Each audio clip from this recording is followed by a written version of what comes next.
진행하겠습니다. 네. 일단 저희는 MLOPS라는 주제를 가지고 스터디를 진행을 했는데요. 일단 그 구성원 여러분들이 MLOPS라는 주제에 대해서 좀 생소하실까봐 먼저 MLOPS에 대해서 설명을 좀 간단하게 하고, 그 다음에 이제 저희가 어떤 걸 공부했는지를 진행을 하고, 최종적으로는 이제 저희가 주차별로 어떤 내용들을 공부했는지를 살펴보려고 합니다. 그리고 이제 다들 이제 MLOPS라는 주제에 좀 생소하실 것 같아서 좀 뭔가 깊은 내용을 들어가기보다는 MLOPS가 이런 내용이고 이제 이 사람들이 이런 걸 했구나 라는 정도로 되게 좀 얇게 내용을 좀 구성했습니다. 그래도 중간중간에 좀 깊은 내용이라고 불릴 내용들이 있으니까 그 부분들 좀 참고해서 들어주시면 감사하겠습니다. 그래서 일단 MLOPS를 간단하게 설명을 드리면 이제 기본적으로 다들 많이 관심이 있으시는 DevOps와 좀 많은 연관이 있는데요.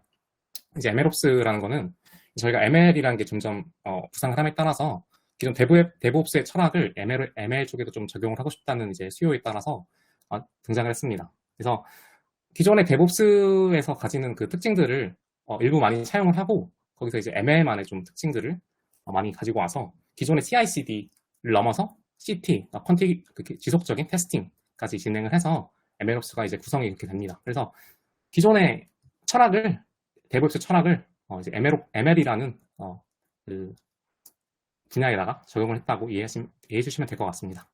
네, 넘어가 주세요. 그래서 왼쪽이 되게 간단하게 표현해 본 데브옵스의 그 프로세스고요.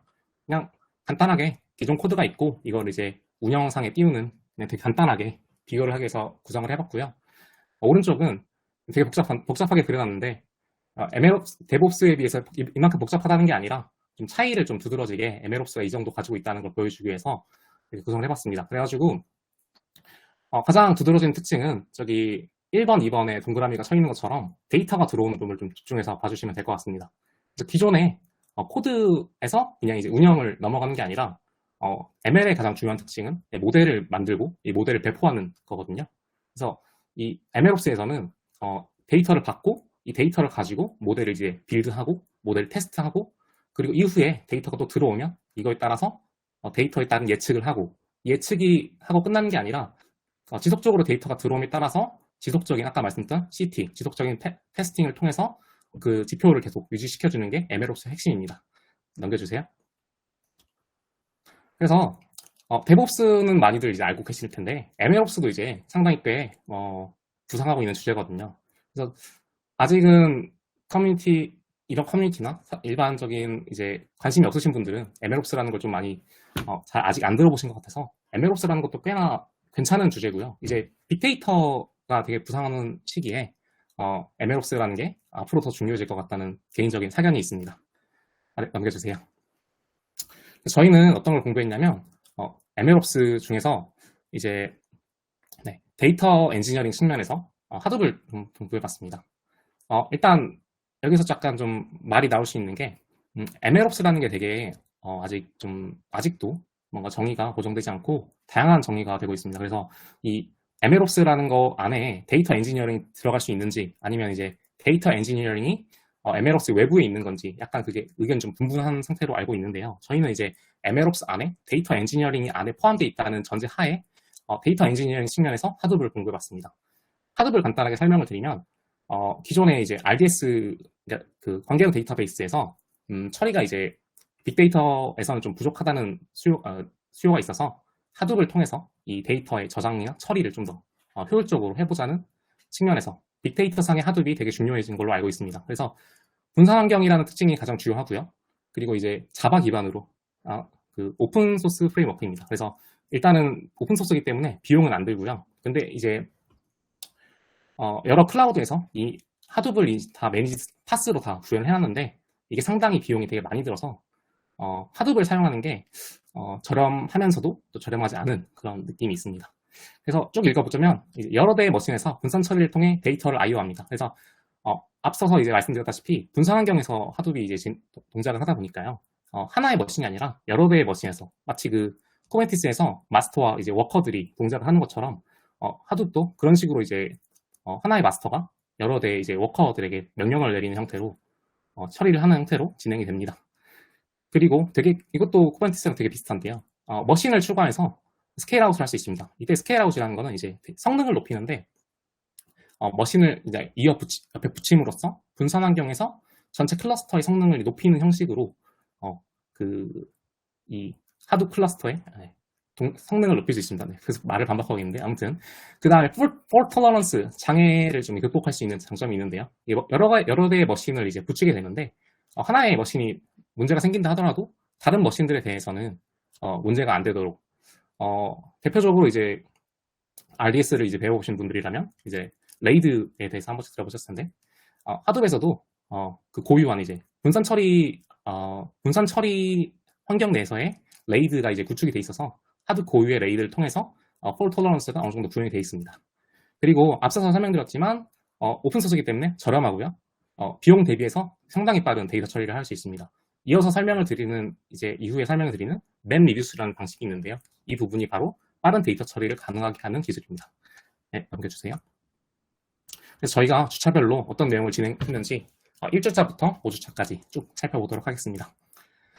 네, 첫 번째에서는요, 저희가 이제 스터디 목표와 방향을 선정했습니다. 그래서 첫 번째 주차에 갈 때까지만 해도 저희는 이제 MLOps라는 큰 주제만 가지고 있었고 어떤 내용을 공부할지는 일단 합의가 안 된 상태였거든요. 그래서 각자 이제 어떤 데이터 기술 스택에 관심이 있고 저희가 이제 어떤 방향으로 나아갈지에 대해서 첫 주차에는 계속 진행해봤습니다. 그래서 앞서 설명드렸던 하둡이 저희가 이제 목표로 최종적으로 이걸 공부해보겠다라는 목표가 되었고요.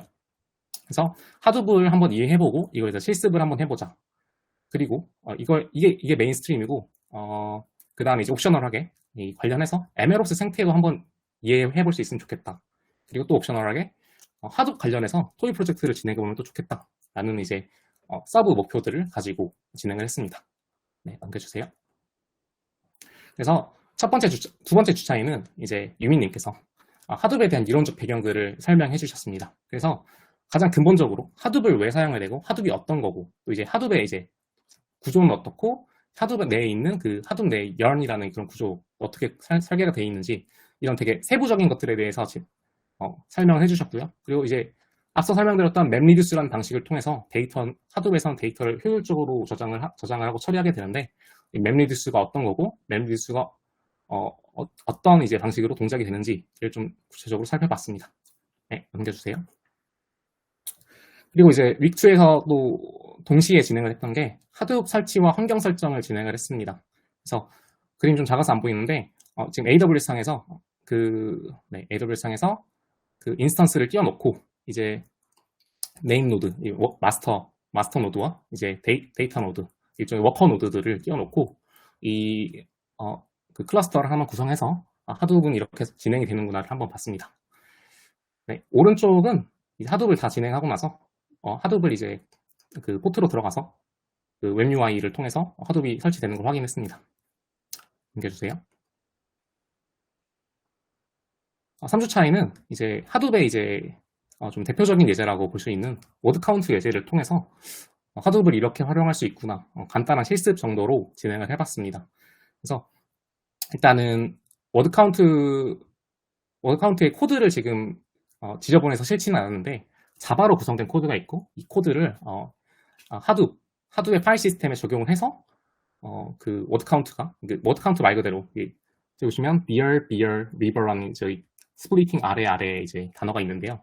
이런 단어들이 각각 몇 개 있는지를 카운트하는 이제 그런 예제를 해봤는데요. 이게 정확히 뭐냐면 앞서 설명드렸던 맵리듀스라는 방식이 어떤 식으로 동작하는지를 워드 카운트로 살펴본 거였습니다. 이게 시간적인 제약으로 많은 걸 설명드리지 못하지만 저희가 맵리듀스라는 방식을 실습해보기 위해서 워드 카운트로 예제를 사용했다는 것만 말씀드리고 넘어가겠습니다.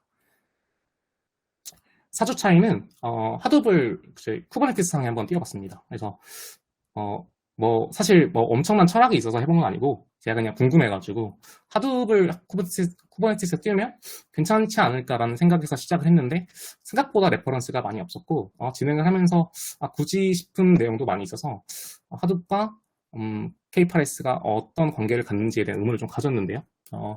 그럼에도 뭔가 하둡의 그 이점과 동시에 이제 쿠버네티스에서 가진 이점들을 적절하게 혼용을 하면은 실제 나중에 기업의 서비스 측면에서는 장점이 있지 않을까라는 막연한 추측만 해보고 구체적으로 결론은 제가 아직은 내보지 못했습니다. 그래서 일단은 이렇게 실습을 해봤고 하둡을 이렇게 띄워보니까 K파르스에서 하둡은 되게 중요한 게 데이터를 저장하고 또 이제 그 데이터를 저장할 때 그 마스터에서 워커들로 명령을 내려주는 형태로 동작을 하게 되는데 관련해서 PV나 PVC 같은 것도 되게 중요하고 또 마찬가지로 아까 계속 쿠버네티스 관련해서 얘기가 나왔던 서비스도 되게 중요할 것 같아서 그 부분들을 좀 중점적으로 좀 살펴봤습니다. 네, 넘겨주세요. 그리고 그 사주 차이는 또 아파치 주키퍼라는 친구, 오픈소스에도 오픈소스인데 오픈소스 솔루션인데 이 친구는 이제 하드웨어 에코시스템에 구체적으로 적용되는 친구입니다. 그래서 분산 코디네이션 서비스를 제공하는데 이제 분산 코디네이션 서비스라는 게 분산 시스템에서 시스템 간의 정보를 공유하거나 이제 아까 처리할 때 마스터와 워커들 간의 이제 연결이 이제 전제가 돼야 되거든요. 그래서 시스템 간의 정보 공유, 그리고 상태 체크, 서버들 간의 동기가 또 이루어지기 때문에 싱크로나이제이션 측면에서 락 등을 이제 처리할 때 아파치 주키퍼를 통해서 사용하는 것을 살펴봤습니다. 넘겨주세요. 마지막으로 이제 4주차 마지막으로 MLOps가 그 노우님께서 실제로 진행을 해보시다가 MLOps라는 게 실제로 적용을 항상 한 게 옳은가라는 이제 측면에서 얘기를 해주셔가지고 MLOps가 오버 엔지니어링일 수 있다라는 관점을 제시해 주셔서 이거에 대해서 논의를 해봤습니다. 그래서 그 데브옵스에서도 되게 통용이 되는 느낌일 것 같은데요. 굳이 온프라미스에서 잘 돌아가고 있는 친구를 클라우드에 뭐 이전하는 건 그렇다 쳐도 이걸 데브옵스까지 확장을 하는 게 비용상으로 이점이 있는가라는 이제 논의가 되게 많잖아요. MLOps 측면에서 동일하게 굳이 이제 MLOps까지 필요 없이 그냥 ML만 진행을 해도 되는 거를 굳이 MLOps까지 확장을 해야 될 필요가 있을까라는 측면에서 얘기를 좀 해봤습니다. 그래서 제가 개인적으로 냈던 결론은 작업의 특성을 좀 고려해서 MLOps의 라이프 사이클을 가지는 게 좀 장점이 되는지를 좀 곰곰이 생각할 필요가 좀 있지 않나라는 결론을 좀 내렸던 것 같습니다. 네, 남겨주세요. 그 우주 차이는 사실 좀 잡담을 좀 많이 했고 MLOps에 대해서 좀 그 서로 의견에 대한 공유를 좀 해봤습니다. 저희끼리도 같이 공부를 해봤지만 MLOps라는 게 좀 아직까지 좀 아리까리하고 이제 좀 정의라는 게 좀 일치되지 않다 보니까 MLOps는 또 어떤 건지에 대해서 얘기를 해봤고 그리고 제 개인적인 궁금증이었는데 제가 스터디를 열지 않았거든요. 스터디를 열어주신 노우님과 지호님께서 클라우드 동아리인데 MLOps가 거기서 어떤 의미를 갖는지 제가 개인적으로 궁금한 게 있어가지고 논의를 해봤는데 당시에 제가 기억하는 결론은 지금 많은 이제 상용 클라우드에서 파스 서비스로 MLOps 솔루션을 제공하고 있습니다. 그리고 그 MLOps 솔루션을 이제 사용하기 위해서는 기존에 이제 그것들이 다 오픈소스로 구성이 되어 있기 때문에 아까 말씀드렸던 하둡과 같은 그런 것들에 대한 이해가 좀 선행이 돼야 된다는 측면에서 이런 MLOps 스터디가 유의미하다는 생각을 좀 들었고요. 동시에 설명을 아직 안 드렸지만 이 데이터 메쉬라는 그 친구가 있습니다. 메쉬라는 친구 아까 서비스 메쉬가 나오는데 데이터 메쉬 나오죠. 데이터 메쉬라는 친구가 있는데 이 친구도 사실 살펴보면 그 클라우드 네이티브 상의 MSA와 상당히 유사합니다. 그래서 사실 그런 간단하게 MSA 구조라는 게 이쪽에도 되게 통용되는 느낌이라는 걸 들었고 MLOps라는 게 클라우드와 되게 밀접하다는 저는 개인적인 느낌을 받았는데 다른 구성원분들께 전달이 되는지 모르겠네요. 아무튼 이 정도로 저희는 5주차까지 마무리를 지었고 제 개인적으로는 좀 더 욕심이 있었지만 제가 아직 이쪽 분야에 많은 걸 알지 못해가지고 좀 개인적으로 좀 해보고 싶은 게 되게 많았는데 다음 스터디 때 좀 더 준비를 해봐서 이런저런 거 많이 좀 시도를 해보고 싶습니다. 네, 이상으로 좀 발표를 마치겠습니다. 감사합니다.